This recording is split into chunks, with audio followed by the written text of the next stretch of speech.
The room was quiet as Abraham Lincoln stared out of the White House window, his face worn by the weight of a divided nation. Outside, the skies over Washington held a somber gray hue, as if the heavens, too, were mourning the state of the country. It was January 1863, and he was about to sign a document that would forever alter the course of American history. Behind him, his cabinet members stood in silence, their eyes focused on the president whose pen hovered over the paper that read, Emancipation Proclamation. The war between the Union and the Confederacy had raged for nearly 2 years. Blood had soaked the fields of Antietam, Bull Run, and Shiloh. Yet beyond the battlefields, a deeper battle was being fought, a moral, one about the soul of the nation and the rights of millions held in bondage. Lincoln knew that to win the war, he had to win the hearts of men, and that meant addressing the issue that had plagued the nation since its founding, slavery. The idea of freeing the slaves was not new. Abolitionists like Frederick Douglass, William Lloyd Garrison, and Harriet Beecher Stowe had long demanded it, but politics and compromise had delayed justice for generations now, with the war giving the federal government unprecedented power. Lincoln saw an opportunity to strike a blow not just against the Confederate rebellion, but against the institution that fed its strength, slavery. Still, he was cautious. The proclamation would only free slaves in states that were in rebellion, not in the border states loyal to the Union such as Kentucky and Maryland, but it was a beginning, and more importantly, it was a signal, a declaration that the Union stood for freedom. As the clock ticked, Lincoln finally placed his signature on the document, his hand trembling not with fear but exhaustion. He had spent hours greeting guests earlier, so his hand would not appear weak when signing it, and now it was done. The proclamation would take effect that very day, but the path to that moment had been anything but simple. Months earlier, in September 1862, after the bloody Battle of Antietam, Lincoln had issued a preliminary warning to the Confederate states they had until the new year to return to the Union or face the emancipation of their slaves. They had ignored him. Now the promise would be fulfilled. Word of the proclamation spread quickly across the country and beyond. Union soldiers, many of whom had enlisted with no intention of fighting for abolition, now saw their cause elevated to something nobler. Slaves, upon hearing of the proclamation, rejoiced in quiet whispers and solemn prayers, knowing that freedom was near, even if still out of reach in the South. The reaction was predictably furious. Confederate leaders denounced Lincoln as a tyrant. Newspapers called the proclamation an incitement to slave insurrection and violence. But the slaves themselves, those it most affected, heard the news and understood its deeper meaning. It meant hope. It meant recognition. It meant that their lives, their suffering, their labor, their families mattered, that the government of the United States was finally declaring their humanity. As news reached a small plantation in Mississippi, a young slave named Elijah listened as an older man read the proclamation from a smuggled newspaper. His heart pounded not just at the words, but at the sheer audacity of them, that the President of the United States had written down that he, Elijah, a boy who had never tasted freedom or justice, was entitled to both. From that moment, Elijah began to dream not just of escape, but of fighting, joining the Union Army, and striking back against the chains that bound his people. Meanwhile, in Washington, Lincoln's critics, both in the North and South, unleashed their fury. Some Northern Democrats called him reckless. Others feared that freeing the slaves would prolong the war and incite violence. But Lincoln remained resolute. In his heart, he knew that justice demanded courage, and the time for hesitation had passed over time. The Emancipation Proclamation began to reshape the war itself. Union generals were now instructed to accept escaping slaves as contraband and grant them protection. Thousands of black men enlisted in the Union Army, forming units like the 54th Massachusetts, which would later distinguish itself in battle. Their bravery and sacrifice began to silence many doubters in the North, who once questioned the resolve of black soldiers. Even abroad, the proclamation had ripple effects. European powers like Britain and France, who had considered recognizing the Confederacy as a separate nation, now backed away, unwilling to support a slaveholding government against a union committed to freedom. Lincoln watched all of this unfold with cautious optimism. He knew the war was far from over, and the proclamation, though historic, was still limited in its reach, but it was a first step, a moral compass pointing the nation toward a new destiny. And as black families fled plantations following the sound of Union drums, and as abolitionists redoubled their efforts to push for full equality, a new America was being born, one forged in war, baptized in suffering, but inspired by the dream of liberty for all. Elijah's journey, too, was just beginning. Inspired by the words of Lincoln, he would soon set out to escape the plantation, risking everything for the promise of freedom, unaware that his path would one day lead him to a Union encampment, where his courage would turn him from slave to soldier, and perhaps in time into a symbol of what the proclamation truly meant. Not just words on paper, but a torch in the darkness, a call to justice that echoed far beyond the year it was written and deep into the heart of a nation fighting to redefine itself. Elijah waited until the night was at its darkest, when even the dogs had curled into silence and the overseer's cabin light had flickered out. The air was thick and humid, but his resolve was unshaken in his pocket. He carried a torn scrap of the newspaper containing the proclamation. It was damp and wrinkled, but the words still lived on it like a secret flame. He had no map, no shoes, and no idea how far the nearest Union line was, but he had hope, and hope was stronger than fear. He slipped past the barn, crept along the corn rows, and followed the whispers of the woods that beckoned him toward something new. He moved quickly, careful not to snap twigs or rustle too many leaves. And by sunrise, he was miles away, barefoot, hungry but alive, and for the first time in his life, free. As he reached a river, he hid in the tall reeds and drank greedily, cupping the cool water in his hands. He spotted a small campfire in the distance a few more miles, and he would reach it. But he needed to be sure if they were Union soldiers they might welcome him. If they were Confederates, it would mean death. He waited until dusk, then approached with caution, whispering the only words he could muster: Union freedom. Lincoln, a black soldier at the edge of the camp, turned and lowered his rifle. Elijah's heart stopped until the man smiled and said, "Come, brother, you're safe here." The soldier's name was Thomas A., former slave who had joined the Union forces after escaping from a plantation in Georgia. He gave Elijah food, shoes, and a coat, then took him to the commanding officer, who nodded at the boy and said, "You're one of us now."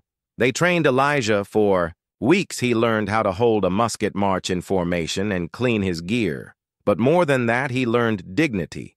Every black soldier in that camp carried the burden of centuries of injustice. Yet they stood tall, proud of the uniforms they wore, proud of what they were fighting for, not just to defeat the South, but to reclaim their stolen humanity back in Washington. Lincoln read letters from freedmen and soldiers thanking him for the proclamation. One letter moved him deeply. It was written by a woman whose husband had died in a Union uniform. She wrote that though she mourned him, she took comfort in knowing he had died for something greater, that his last breath had not been in chains, but in freedom. Those words stayed with Lincoln as he walked the halls of the White House alone, thinking of the price of liberty across the country. Black communities held gatherings to read the proclamation aloud. Preachers spoke of exodus and deliverance. Mothers wept as they watched their sons march off in blue uniforms and in the backwoods and swamps where fugitive slaves hid. They carved out churches with their voices singing songs of deliverance. Even amid the war's horror, Elijah's unit was eventually deployed to the front lines. They marched through swamps and muddy fields, slept in tents soaked with rain, and faced constant hunger. But none of it compared to the battles they fought within, against the whispers of doubt that told them they didn't belong, that they were still less than still only tolerated. But every time Elijah held his musket, every time he saw the flag waving above his head, those doubts quieted. He had found a purpose. And when his unit was called to fight at Fort Wagner, everything changed. The 54th Massachusetts had already proven themselves in smaller skirmishes, but Fort Wagner was different. It was a fortress of sand and cannon defended by hardened Confederates, and yet they charged it anyway, leading the attack. Elijah ran beside Thomas, heart-pounding ears filled with the roar of cannon fire and the screams of wounded men. He had never seen so much death, so much blood, but he did not stop, even when the man beside him fell, even when his arm was grazed by a bullet. He pressed forward, shouting freedom, even when his voice cracked, even when he could barely breathe. The attack failed, but the bravery of the black soldiers became legend. Union generals wrote about their courage. Newspapers published their names, and Lincoln took note. He used their sacrifice to push for more black enlistment and to silence critics who still doubted the worth of freeing slaves. Lincoln also began to push for a constitutional amendment to abolish slavery forever. Knew the proclamation was only temporary, a war measure that could be reversed by another president. He needed something permanent, and so began the long, hard push for the 13th Amendment.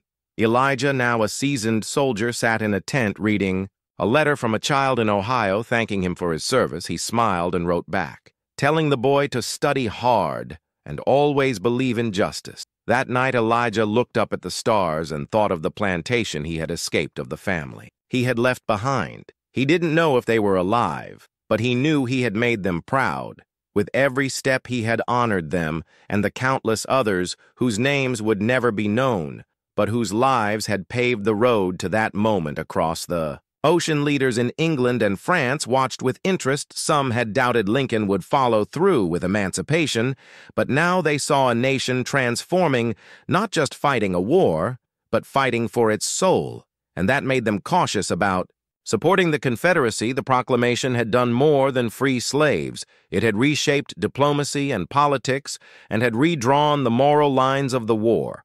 And still, Lincoln worked through sleepless nights, drafting speeches, arguing with lawmakers, enduring insults, all because he believed that the Union must be both preserved and purified. And as more black soldiers joined the fight and more towns were liberated, the idea of freedom no longer felt like a distant promise, but like a rising tide impossible to ignore. Back on the battlefield, Elijah and his comrades prepared for another assault, this time on a bridge held by Confederates. It would be their final campaign of the season, and none knew who would survive. As the sun rose and the bugles called, Elijah took a deep breath. He was no longer a runaway, no longer just a name on a list of the enslaved. He was a soldier, a free man, and a witness to history. And he would not stop until the promise of that proclamation reached every heart still waiting in the shadows. The sun cast a golden hue over the smoky horizon as Elijah crouched behind a mound of earth, musket in hand. Heart racing, the bridge ahead was crawling with Confederate troops, the air thick with tension and powder. Smoke. Thomas knelt beside him, eyes locked forward, lips murmuring a silent prayer. Then the whistle came, the signal, and they rose like a wave crashing toward fate. Muskets thundered, the ground shook, and cries filled the air. Elijah moved through the chaos not as a runaway, not as a shadow, but as a force. He dodged bullets, scaled embankments, and fired into the fray until his musket jammed. Then he picked up another from a fallen comrade and kept going. By the time the battle ended, the bridge was in Union hands, but the cost was heavy. Thomas lay wounded, calling Elijah's name. His leg shattered. Elijah dragged him to cover, bound the wound, and stayed by his side through the night, whispering stories of freedom and fireflies of songs they once sang under the moon. Back in Washington, Lincoln received news of the victory, but also of the mounting casualties. He read through the names, slowly stopping when he saw familiar regiments listed among the dead and wounded. He knew this war was devouring sons from every corner of the country, but something deeper burned in his chest. The urgency of finality, the need to make this transformation real. No longer could America balance on the edge of compromise. Freedom had to be written into its bones. Lincoln redoubled his efforts to pass the 13th Amendment, lobbying Congress, making speeches, leaning on allies, and confronting enemies. He knew time was running out. The war might end, and with it the power to change the Constitution. He could not let that happen. Meanwhile, Elijah was transferred to a field hospital. The wound on his arm from the previous battle had worsened and fever gripped him. Nurses moved among the rows of cots doing what they could, with what little they had. He drifted in and out of sleep, haunted by memories of the plantation, the crack of whips, the sobs of his mother, and then voices more recent of Lincoln, speaking of justice, of soldiers crying out for a future beyond war. Slowly, he recovered, his body scarred, but his spirit unbroken. He was granted leave, and with the help of Thomas, who had survived, they made their way back to where it all began. The plantation stood quiet. The war had emptied it of soldiers and overseers, its fields overgrown. Elijah walked through it in silence, feeling the ghosts of his past brush against him. He found a small marker under a tree carved with his mother's name she had passed during the winter of 1862. He knelt before it, placed his hand on the wood, and whispered, "I made it, Mama. I made it out, and I fought for us." He and Thomas traveled further south, helping liberate towns as Union troops moved forward. They read the Emancipation Proclamation aloud to newly freed families, watched children dance in the dirt while elders cried tears they had buried for decades. It was not just a victory, it was a resurrection. As the year turned to 1865, the Confederate Army weakened, crushed under the weight of relentless Union offensives, and the collapse of their economy. Cities fell, leaders fled, and soldiers surrendered one by one. Lincoln stood before Congress in January, calling once more for passage of the 13th Amendment. His voice clear, his conviction unshakable. America, he said, could no longer carry both liberty and slavery in its soul and survive. It must choose who it wished to be. After days of debate and fierce opposition, the House voted, the chamber held its breath. As the tally was read, the amendment had passed. Lincoln exhaled a soft smile breaking across his weary face. The news swept across the nation. People celebrated in churches, in cabins, on warships, and in homes still smelling of gunpowder. Elijah heard the news while stationed in a recently liberated town. He fell to his knees, overcome not just by the moment, but by the journey that had brought him to it. This was not the end of his struggle, but it was the beginning of something bigger, a promise etched into law that he and generations to come would never again be owned, never again be denied their place in the story of the nation. The war ended months later in April. General Lee surrendered at Appomattox, and peace returned. Though it was a fragile peace, Lincoln now looked to Reconstruction to heal. A nation torn by blood and betrayal, he called for compassion, for unity, for a future where black and white could share in democracy. But fate would not grant him the time. Just days after victory, as he sat in Ford's Theater watching a play with his wife, a shot rang out. John Wilkes Booth, an actor and Confederate sympathizer, assassinated the president, sending shockwaves through the country. Elijah learned of Lincoln's death while traveling with his regiment. The pain was sudden, sharp, like a betrayal. He had never met the man, but felt as though he knew him, had carried his words through battles, held them like a shield, and now the voice of freedom was gone, or so it seemed. But even in death, Lincoln's legacy endured. His face etched into history, his words sewn into the very idea of America. And Elijah, now a veteran, now a free man, returned to the North to begin a new life. He took work in a school teaching children who had once been barred from letters how to read, how to write, how to believe in their worth. He told them stories of Fort Wagner, of cold nights in muddy trenches, of a man with sorrowful eyes and a heart full of courage who signed a proclamation that changed the world, and the children listened wide-eyed, learning that freedom is not a gift, but a fight, a burden, a vow, and a light that must be carried forward. Years passed, and the sound of war gave way to the silence of rebuilding. America struggled to find its new identity, caught between the scars of its past and the promise of its future. Elijah, now older, walked the streets of a southern town, where once he would have been chained, but now wore a coat and hat. With quiet pride, he had started a small school under a tree, gathering children whose parents had once labored in cotton fields. He taught them with worn books and endless patience, reading, writing, and the history that had brought them here.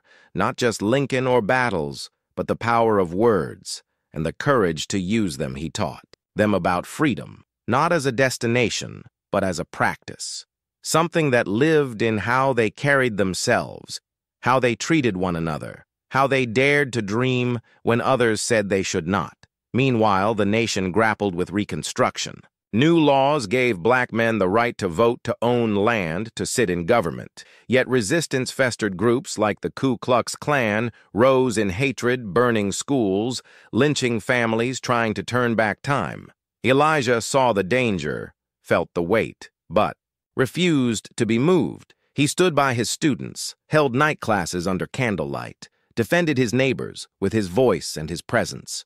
He reminded them of the Emancipation Proclamation, of the 13th Amendment, of the war they had endured, and the future they still owed to those who never returned from the battlefield across the country.